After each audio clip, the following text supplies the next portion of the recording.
एकदा अर्जुनाच्या मनात एक प्रश्न उसळतो. हे शरीर कोण? मी कोण? हा संसार कसा? त्यावेळेला कृष्ण शांतपणे त्याला एक सुंदर उदाहरण सांगतात.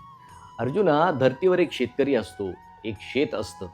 हे मनुष्य जीवनही असंच आहे. भगवंत त्याला एक छोटीशी कथा सांगतात. एका गावात दोन भाऊ राहतात. एक होता शेती चालवणारा आणि दुसरा होता शेतकरी. पहिला भाऊ म्हणजे आपलं शरीर, मन, बुद्धी आणि अहंकार, हे सगळं त्याचं शेत आहे. दुसरा भाऊ जो हे सगळं पाहतो, अनुभवतो, तो होता शेतकरी, म्हणजे तो आहे आतला आत्मा. शेतात कधी कधी गवत उगवतं, कधी फुले, कधी वादळ येणार, कधी दुष्काळ. पण शेतकरी तो फक्त शांत आणि स्थिर, जसा फक्त बघणारा. श्रीकृष्ण म्हणतात, अर्जुना, तुझं शरीर म्हणजे हे क्षेत्र आहे आणि त्याचा क्षेत्रज्ञ म्हणजे तू.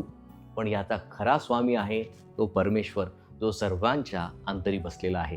शेवटी कृष्ण म्हणतात, जो हा फरक समजतो तो जीवनभर कुठेही गुंतत नाही, मुक्त राहतो. तेव्हा अर्जुनाला कळतं की माझं खऱ्या मीच शेत बाहेर नाही, ते अंतर्मनात आहे.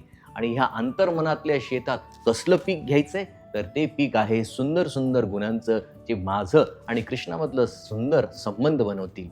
मग यात भगवंत 20 गुणच सांगतात, जसे नम्रता, अहिंसा, शुची, आत्मनियंत्रण, जे आपल्याला आणि भगवंताला ओळखण्यास मदत करतात. हरे कृष्ण.